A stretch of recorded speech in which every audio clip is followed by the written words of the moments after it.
3 killed during Westmoreland police operation. The Independent Commission of Investigations, INDECOM, has opened an investigation of the 3 people who were fatally shot during an alleged confrontation with members of the security forces in Westmoreland. The incident reportedly occurred at approximately 4:45 Tuesday afternoon in the Bog District area of Bluefields. According to the police account, officers were conducting an operation when they allegedly came under threat. The police reportedly responded and 3 people were shot. A firearm was reportedly recovered from the scene. The identities of those killed had not been officially released at the time of the initial reports. INDECOM will now seek to establish the precise circumstances surrounding the incident. Its investigation is expected to include forensic examination of the scene, testing of the reported firearm and weapons assigned to the officers, and interviews with police personnel and any available witness. The claim that the 3 were killed during a confrontation remains an allegation pending the outcome of that independent investigation. Questions over $1.4 billion Jamaican dollars support Jamaica platform.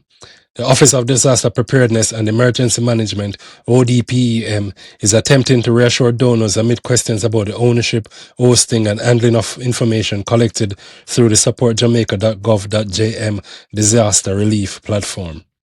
More than $1.4 billion was reportedly contributed through the platform by Jamaicans, members of the Diaspora, organizations, and international partners.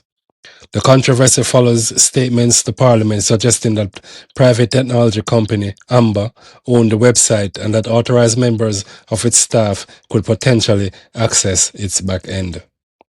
ODPEM has since maintained that Support Jamaica is an official government platform operating under its authority and that Amber's role is limited to providing technology, hosting, maintenance, and technical support.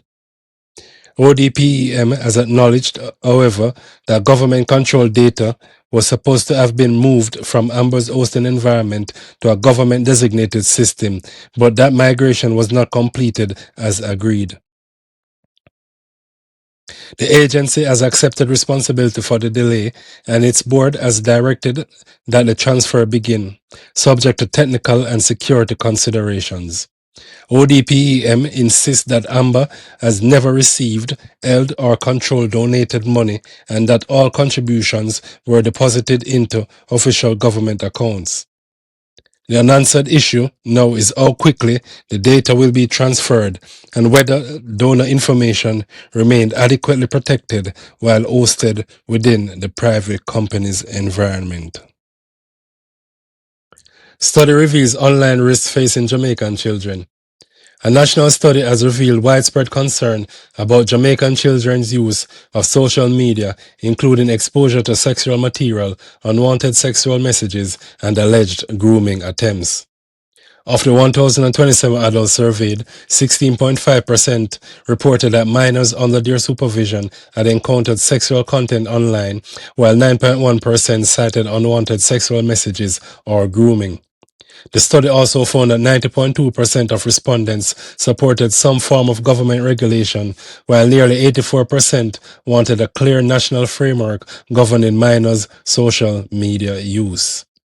Despite that support, most respondents did not favor a complete ban. Approximately 45% believe parents or guardians should take the leading role, while 39% preferred shared responsibility among families, schools, the government, and communities. Health and Wellness Minister Dr. Christopher Tufton said the study was being released to stimulate public discussion and was not by itself an announcement of a final policy. Researchers also warned about cyberbullying, sleep deprivation, digital addiction, anxiety, and depression associated with excessive online activity among young people. $6 billion to rehabilitate Western health facilities. The Ministry of Health and Wellness has allocated more than $6 billion to retrofit, rehabilitate, and modernize 101 healthcare facilities across Western Jamaica. The program is expected to improve infrastructure under the Western Regional Health Authority and move the selected facilities towards Pan American Health Organization Smart Health Facilities standards.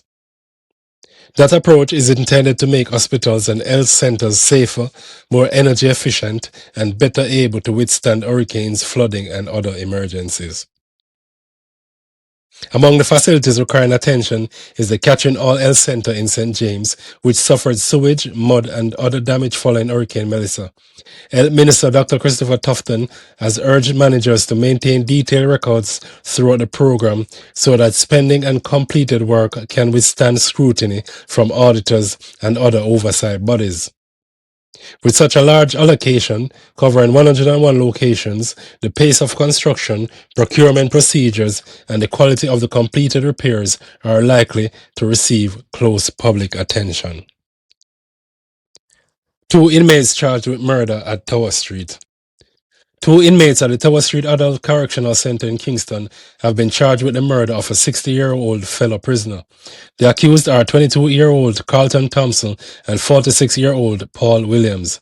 Investigators allege that the 2 men became involved in an altercation with fellow inmate David Johnson at approximately 9 o'clock on the night of June 18. During that dispute, Johnson was reportedly attacked and seriously injured. Johnson was taken to hospital the following day but died while receiving treatment. A post-mortem examination reportedly concluded that he died from multiple instances of blunt force trauma. Thompson and Williams were subsequently charged following an investigation, and the authorities were finalizing a court date.